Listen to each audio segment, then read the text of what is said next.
Well, once again, hello everyone. I'm Kim Carpenter and welcome to another edition of the CEO Spotlight. And today we're going to talk to you about Public Works. And with me, my guest this morning is none other than our Public Works Administrator, Fran Fillerup. And thanks for being with us, Fran. Hello, Good morning.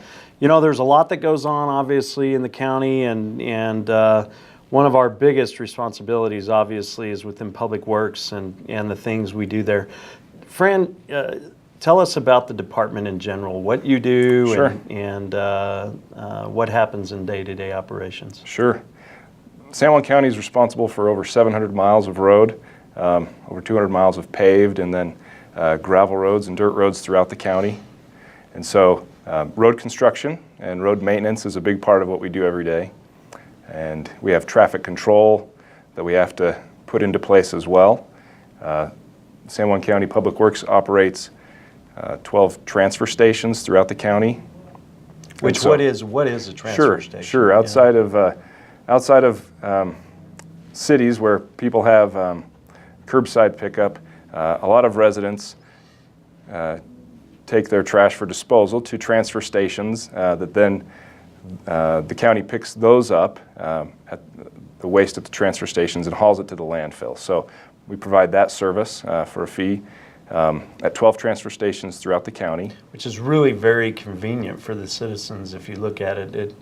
When you have one central landfill, you know that somebody has to travel a lot of miles just to go to the landfill. It makes it a lot more convenient for those stations, there's no doubt. Right, and you're right. We have locations in Cedar Hill and La Plata, Blanco, over in Kirtland and Lee Acres, and then in Huerfano and in Shiprock, Lake Valley. So I might be missing a couple, but spread out throughout the county. And like you're saying, it's a convenience center, convenience station for them. And then we operate a vector control division, which handles mosquito abatement throughout the warm months. And then weed control as well is a big part of the time it takes to see. Yeah, that's right. That's right. We offer a service where we take care of rodents. And then, of course, within Public Works, internal to the county, we operate a fleet maintenance operation for county divisions. And so, how big is the Public Works fleet? Hundreds of vehicles. Hundreds of vehicles plus heavy equipment, really. With each day we could have 6 or 7 truckers hauling material or performing other tasks just on that road construction and maintenance that I talked about. I mean, it's quite a large fleet.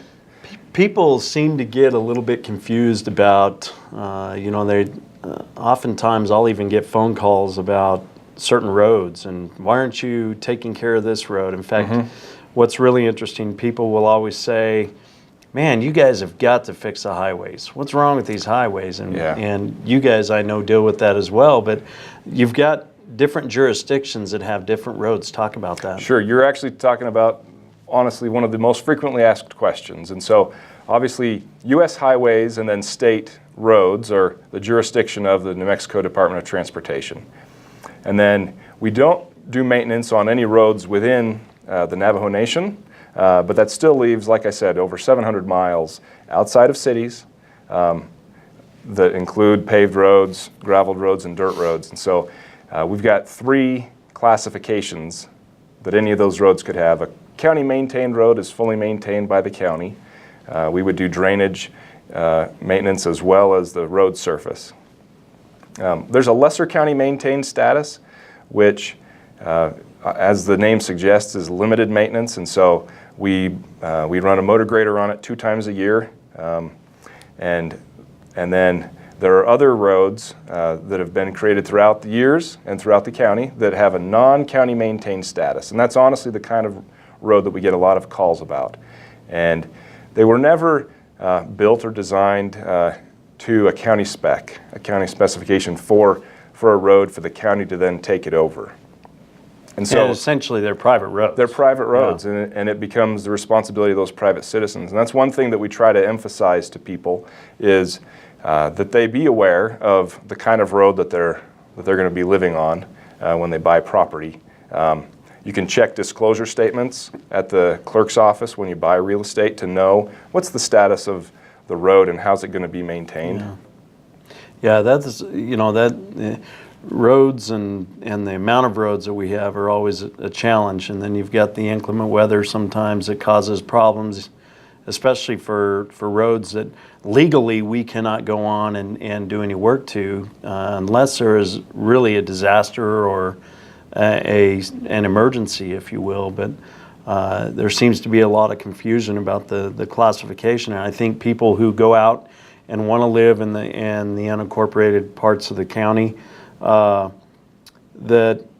they fail to realize this kind of stuff and how important and how vital it is for them to know what kind of infrastructure do I have available, what status of road do I have, is it maintained, do I have to pay some kind of maintenance to maintain it? That's right. Those kinds of things. And so it can get people are often wondering what the county does, and I often tell people, well, that's a state highway. Well, that's in the municipal area.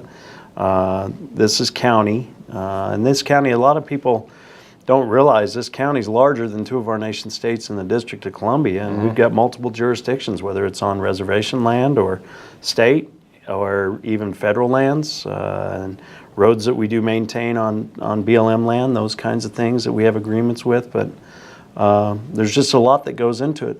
One thing that we haven't talked about in terms of public works is, bridges. We have a lot of bridges. Right. Tell us about that. Sure. We have 19 bridges that have motor vehicle traffic and are over 200 feet in length.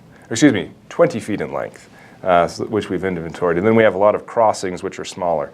But bridges are, obviously much more expensive than just a regular roadway, and so they require maintenance too. They require a lot of maintenance. They require upkeep of the surface of the structure itself, and then underneath the channel for whatever it's crossing. And so we've got good examples right now, unfortunately, on County Road 5500, which has been in the news in the past year, where we've had to downgrade that particular bridge for load rating so that it only could carry 13-ton traffic. It's a bridge that was constructed by the community, and to their benefit, they were able to do that 50 years ago. And so that bridge has held up quite well. It has, but it's lived its life. And so it's time to replace that bridge. And so the county's in the middle of getting the design for that initiated. And so hopefully within the next year, we'll complete a design. And then within another year of that, we'd look to have a replacement constructed. And so the county just monitors bridges, and with the help of the Department of Transportation. They do regular inspections of bridges and provide those reports to us.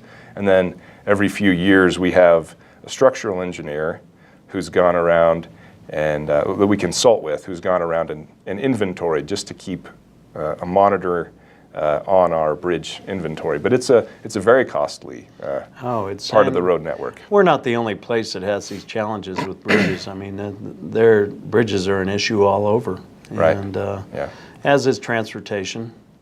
What's the biggest challenge you guys have as part of the Public Works Department? I would say that every day just providing levels of service. This is a big part of quality of life of any community, is the transportation and all the infrastructure that's in their community. And so being able to provide a level of service that meets the needs of all the people in every community throughout the county is probably the biggest challenge, but we take it day by day and we face it day by day.